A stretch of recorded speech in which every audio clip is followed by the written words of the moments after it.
Welcome to Founders Future, a podcast powered by Consultancy.io, where we dive into the journeys of innovative entrepreneurs and explore the road ahead for them and their companies. I'm your host, Michelle Saeed, and in each episode, we uncover the stories behind impactful ventures, the challenges faced along the way, and the strategies driving their future growth. Today, we're thrilled to have Daniel with us, the founder of Daniel Does Consulting. Since launching his consultancy in 2018, Daniel has been helping nonprofits and purpose-driven companies amplify their impact through marketing, advisory, and brand strategy, building on a decade as creative and marketing director at Now Creative Group and a graphic design degree from OCAD University. Based in Toronto, Daniel's work blends creativity with a mission for social good, mentoring at institutions like OCAD and York University along the way. We're going to explore Daniel's founding story, how Daniel Does Consulting is reshaping marketing for meaningful causes, and his vision for scaling this purpose-driven business. So let's dive in. Daniel, welcome to Founders Future. Thank you so much. I'm super happy to be here. Yeah, likewise. Let's kick things off for our listeners. Take us back to the beginning. What specific problem in the marketing or the branding landscape, perhaps around amplifying nonprofits or purpose-driven companies, inspired you to start Daniel Does Consulting? For sure. I had a bit of a journey, which you did a great job at highlighting to get there. But over time, I guess I personally had my origin story starting in the nonprofit space, and I really wanted to find a way to get back to that and get more involved in that after growing and building my agency over the years. And so when I started my consulting practice, I was hoping to, again, find a way to get back to working one-on-one with founders and with leaders and nonprofit community members who are so passionate about what they do. When you work at an agency over time, you have to take on clients just for the sake of getting more revenue in the door and growing your team and all of that. And I ended up working in industries that, of course, I wasn't super passionate about. When I launched Daniel Does, my goal was to get back into that, and as well as to build my speaking and training side of the business as well, beyond specifically doing services.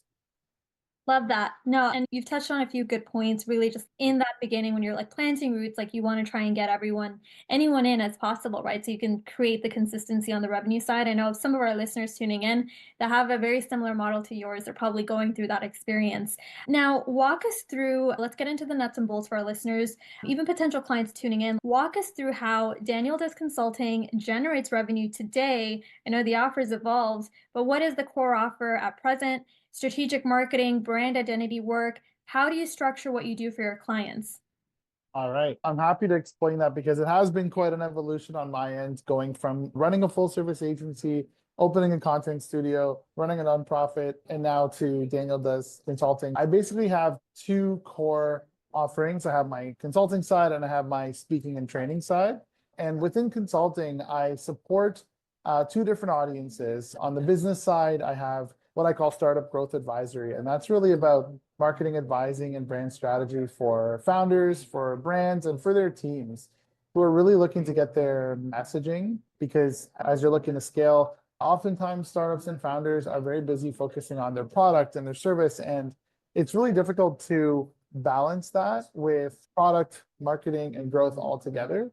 And so to help these organizations or these founders stand out in a crowded market, I work with them specifically on an ongoing basis with things like brand messaging, with things like refining their UVP, looking at different target audiences. And I do this through strategy calls and almost being a go-to resource that's embedded in their team where team members can access me through Slack communications, project management tools, and through regular calls as a way to provide that go-to advice. And for nonprofits, it's quite similar. I call it nonprofit impact advisory because really it's about helping these organizations, charities, associations as well, cut through the noise. And they're spending a lot of time on fundraising and communications, but they're not always seeing the results that they want. And I help them to really make their messages resonate with donors, with volunteers, with stakeholders, and help them to focus that so that they can get back to focusing on the work that really needs to get done to help the community. I help them amplify their impact.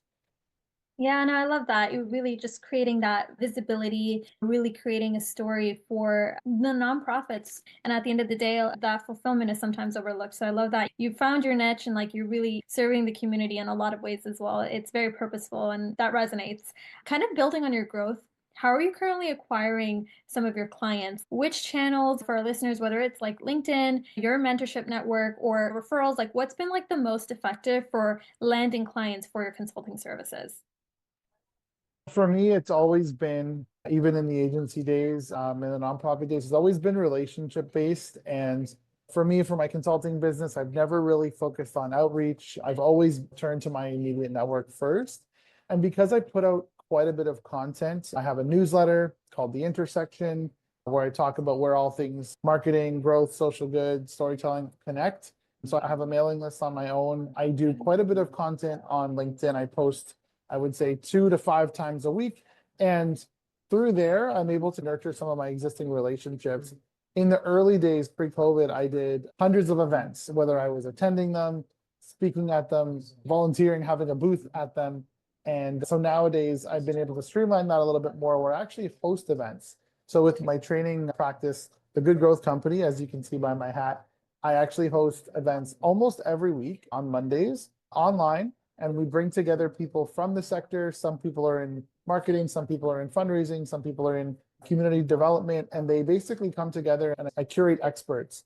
So that's been a great way to grow my audience on the nonprofit side. And again, on the business and startup side, I'm often speaking at events. I've spoken at several conferences this year, some in Ottawa. I have some coming up in Kingston and some other areas. And I love that combination of engaging with the founders in the community, as well as being able to refine my own message, because that evolves over time as my skills get better as well. To answer your question, lead generation is through my community building and through organic content and building my mailing list through my newsletter.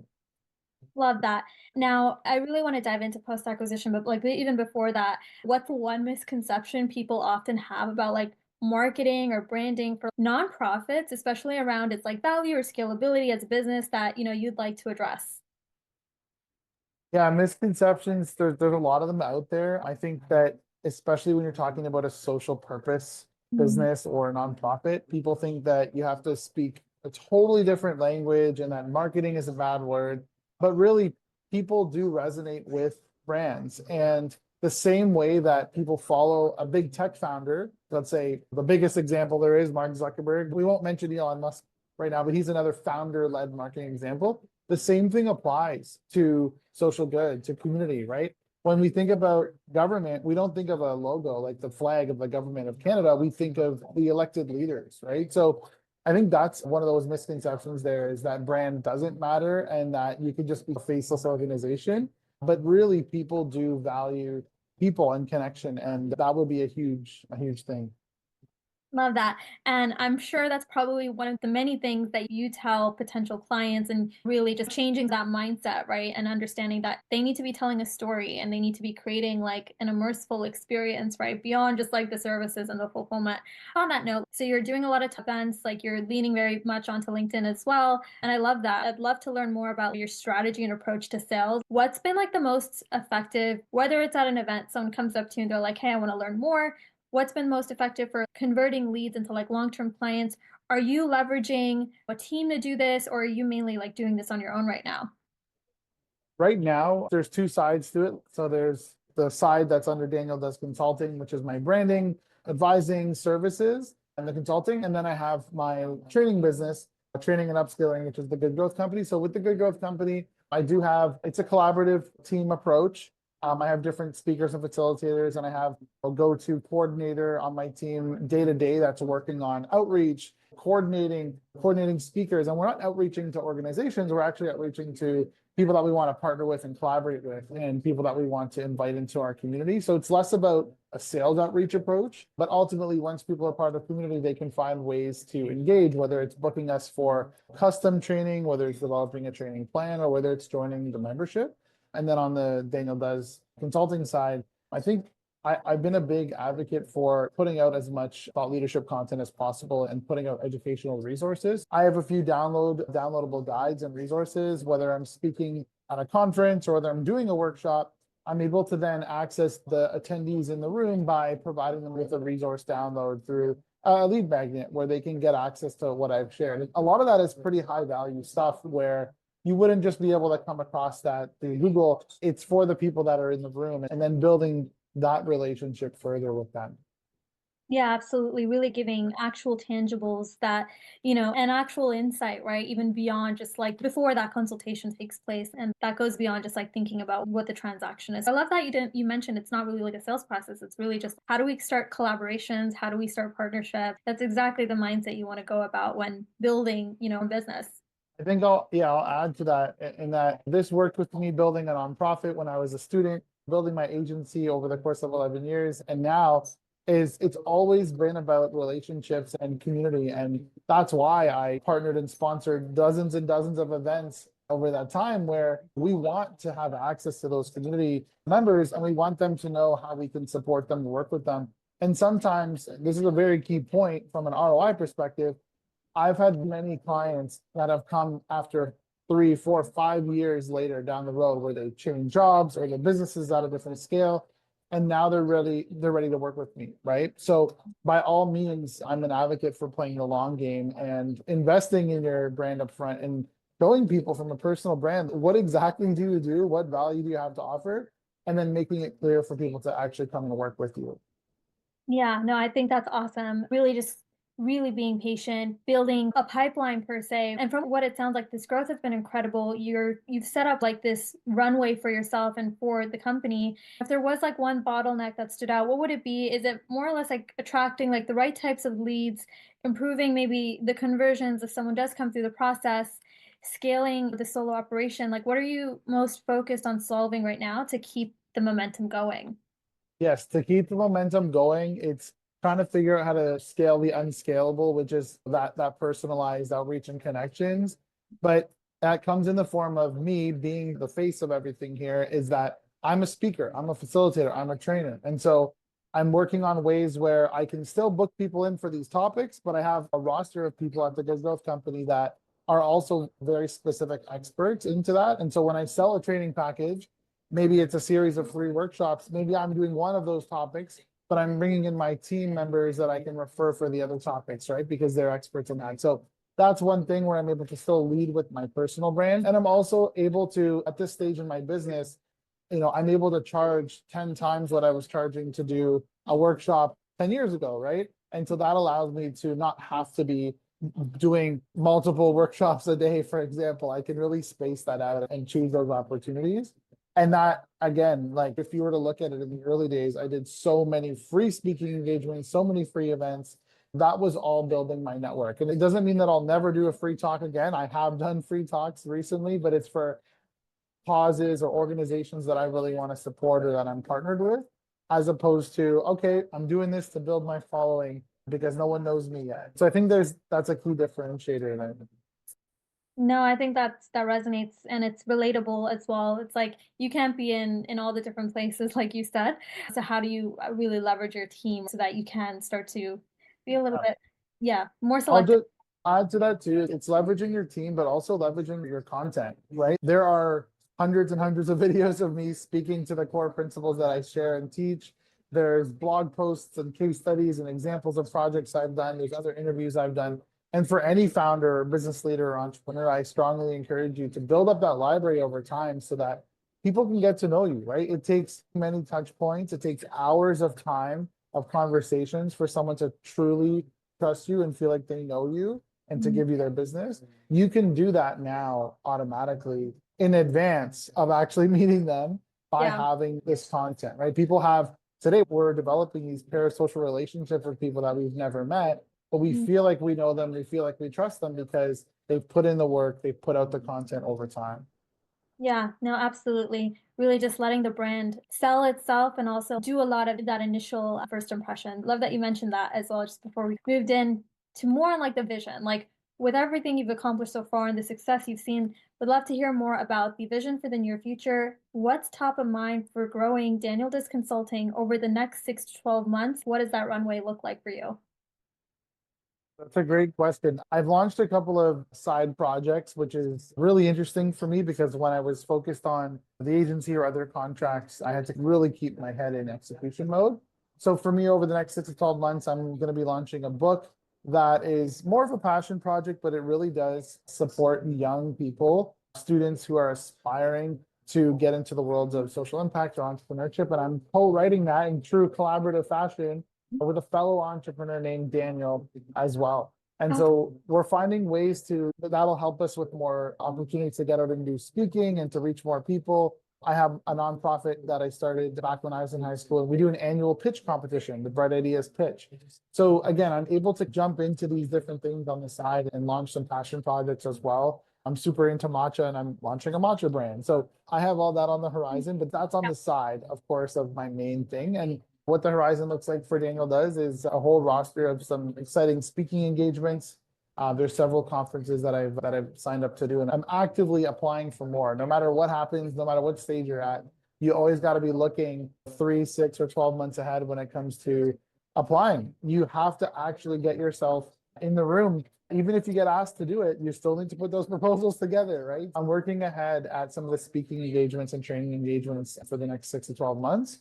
And I'm looking at what my capacity looks like for those advising clients. And right now I've set that at 3 to 5 ongoing clients from an advising perspective.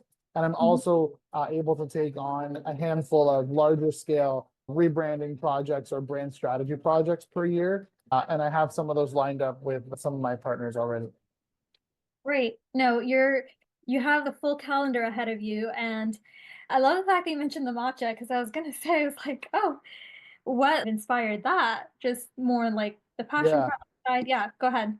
I would love to speak about that because for me, I've always been service-based, right? My whole career, I've sold services and Mm, executed on those services. So I was looking to personally put some of my skills into action, my branding, my marketing, my social media, my community growth.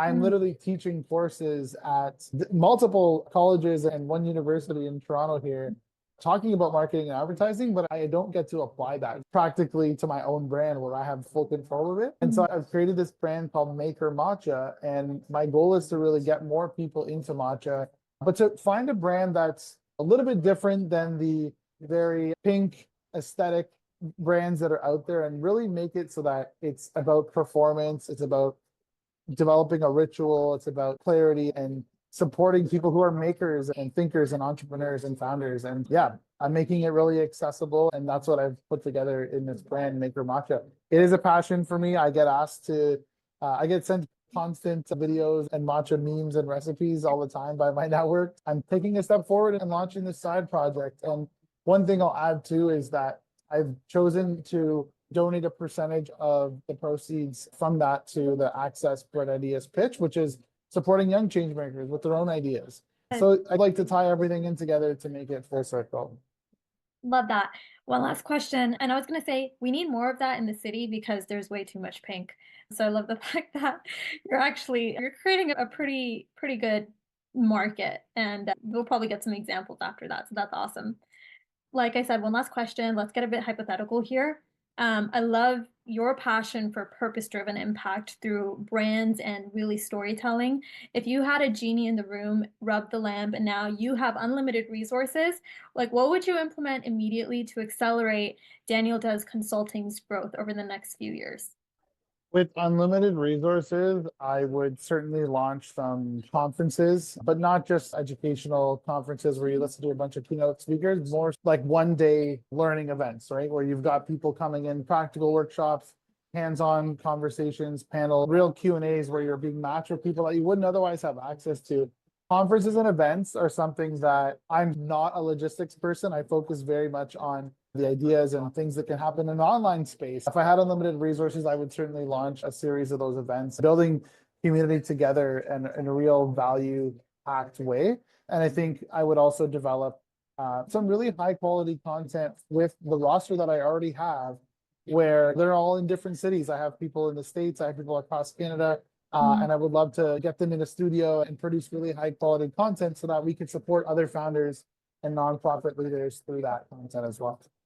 Love that. Yeah, just getting more opportunities and really being able to like be in as many rooms as possible. And we're cheering you on the sideline. So hopefully that all pans out over the next year or so. All right. On that note, that wraps up another inspiring episode of Founders Future. Daniel, thank you so much for sharing your remarkable journey and insights with us today. From a decade in creative direction, the nonprofit space, and really building Daniel Does Consulting into a force. To our listeners, if you enjoyed this episode, don't forget to subscribe to Founders Future wherever you listen to your favorite podcasts.